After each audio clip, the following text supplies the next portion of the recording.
నారాయణమూర్తి గారిని మనం కాపాడుకోవాలి, నారాయణమూర్తి సినిమాని ఆదరించాలని చెప్పినందుకు ఈ సభని నిజం చెప్పాలంటే ఈవేళ నేను మీటింగ్ పెట్టింది కేవలం కాసిం గారి వల్లే.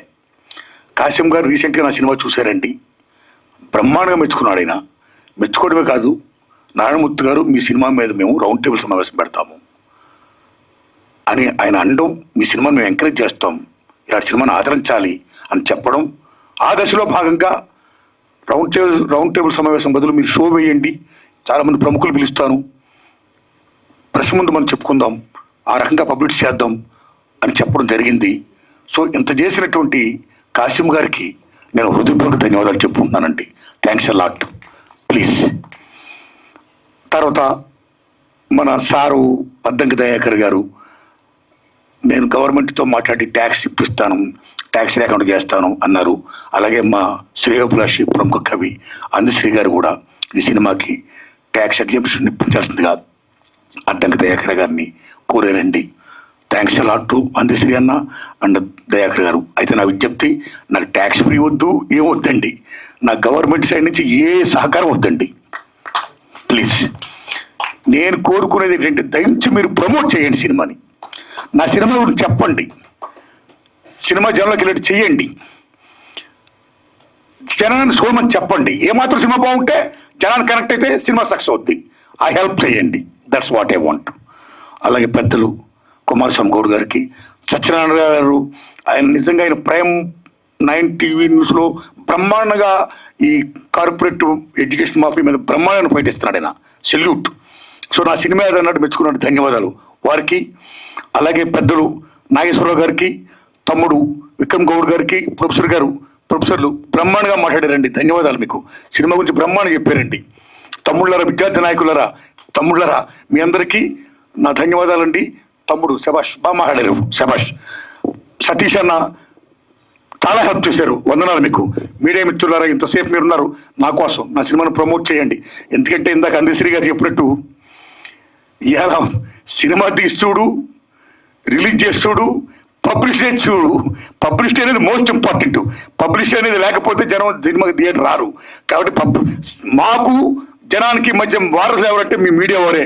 కాబట్టి దయించి నా సినిమాని ప్రజలు తీసుకుని వెళ్ళండి, మీ దండం పెడుతున్నా. స్కామ్ అంటే ఉద్యోగాలు కుంభకోణం, ఎంత దూరం ఉంటే స్కామ్. సాక్షులు ఇప్పటికీ 100 మందికి పైగా సాక్షులు చంపేశారు. Still that case is going on. ఉద్యోగాలు స్కామ్, ఉద్యోగాలు అమ్మేసుకోవడమే. అర్హులు లేకుండా అనర్హులకి, ఎవరికి డబ్బులు ఇచ్చారో వారికి ఇచ్చుకుంటూ పోతూ బీభత్సలు స్కామ్ చేశారండి. ఆ ఇన్స్పిరేషనే నా సినిమా యూనివర్సిటీ. ఆ తర్వాత మన భారతదేశంలో ఈవేళ ఎప్పుడైతే విద్య ప్రైవేటీకరణ మ్యాక్సిమం అయిపోతున్న దశలో ప్రైవేట్ కాలేజీలు వచ్చేస్తున్నాయో, కార్పొరేట్ కాలేజీలు వచ్చేస్తున్నాయో, మా కాలేజీలో చదివిన వాళ్ళకే నెంబర్ 1 నుంచి 1000 ర్యాంకులు ఫస్ట్ మేమే అని చెప్పుకోవడం కోసం ఒక పబ్లిసిటీ, ఒక మీడియా గోళ, విభజించినటువంటి లీలా, పేపర్ మొత్తం యాక్టివిజం యాడ్స్, ఒక్కొక్క యాడ్కి lakhs of rupees. How they are giving, how much they are earning and how much they are doing business with education. ఇలాంటి దశలో మా కాలేజీలో చదివిన వాళ్ళకే ర్యాంకులు రావాలని ఒక కృత్రిమ థాట్స్తో, ఒక పేపర్ లీకేజ్ చేస్తూ విద్యా వ్యవస్థను భ్రష్టు పట్టిస్తున్నారు. సో ఆ రకంగా మన రాష్ట్రంలో కాదు, భారతదేశంలో చాలా రాష్ట్రాల్లో ఇవాళ పేపర్ లీకేజ్ జరుగుతున్నాయి కాలేజీ డేస్లో. కాలేజీ డేస్ అయిపోయిన తర్వాత మనందరూ ఎక్కడికి వెళ్తామండి? ఉద్యోగాలకు వెళ్తాం. ఉద్యోగాలకు వెళ్తుంటే ఏ పబ్లిక్ సర్వీస్ కమిషన్ ఎగ్జామ్ రాయాలనుకుంటే అక్కడ కూడా మా కోచింగ్ సెంటర్లు చదివిన వాళ్ళకే ఉద్యోగాలు వస్తాయి అని ఒక నోషన్తో, ఒక వ్యాపార దృక్పథంతో ఒక మాఫియా తయారైపోయి అక్కడ కూడా పేపర్ లీకేజీలు అండి. సేమ్ ఉదాహరణ తీసుకోండి, రీసెంట్గానే ఎంబీబీఎస్ పిహెచ్డి రాసిన వాళ్ళు చాలా మందికి నీట్ విషయంలో మీకు గుర్తుపెట్టుకుని తమ్ముళ్ళరా, గుజరాత్లో బీభత్సంగా పేపర్ లీకేజ్ జరిగిపోయాయి. ఒరిస్సా, గుజరాత్, యూపీ, మహారాష్ట్ర, ఢిల్లీ మొత్తం కుదేలైపోయింది. ఇంత పేపర్ లీకేజ్ జరిగిపోతుంటే కేంద్ర ప్రభుత్వం ఏం చేస్తుంది, రాష్ట్ర ప్రభుత్వాలు ఏం చేస్తున్నాయి? ఎందుకు ఎడ్యుకేషన్ మినిస్టర్స్, ఎందుకు సిస్టమ్, ఎందుకు కాన్స్టిట్యూషన్? కాబట్టి పేపర్ లీకేజ్ జరగకూడదు, విద్యను మనం కాపాడుకోవాలి అనే అంశాన్ని నేను ఫీల్ అయ్యి చిత్రమే ఈ యూనివర్సిటీ పేపర్ లీక్.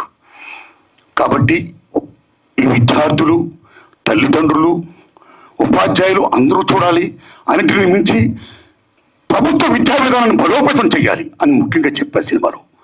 ఈ ప్రైవేటైజేషన్, కార్పొరేటీకరణ, ఈ మాఫియా దందాలు, ఈ ఎడ్యుకేషన్ సిస్టమ్ ఉండకూడదు. మొత్తం రూల్ చేయాలి. ప్రభుత్వ విద్యను కాపాడుకోవాలి, ప్రభుత్వ విద్యను బలోపేతం చేయాలి, విద్యని వైద్యుని జాతం చేయాలి అనే విషయాన్ని నేను చెప్పాను చిత్రం ద్వారా. ఈ చిత్రం ద్వారా నేను చెప్పినప్పుడు ఇందాక పాసి యాదగిరి గారు చెప్తున్నారు, వరవరరావు గారు సరసని, సాయిబాబు గారు సరసని మిమ్మల్ని కూడా పెడతానంటుంటైనా పెడతారంటుంటే, నేను వరవరరావు గారు అంత, సాయిబాబు గారు అంత గొప్పని కాను.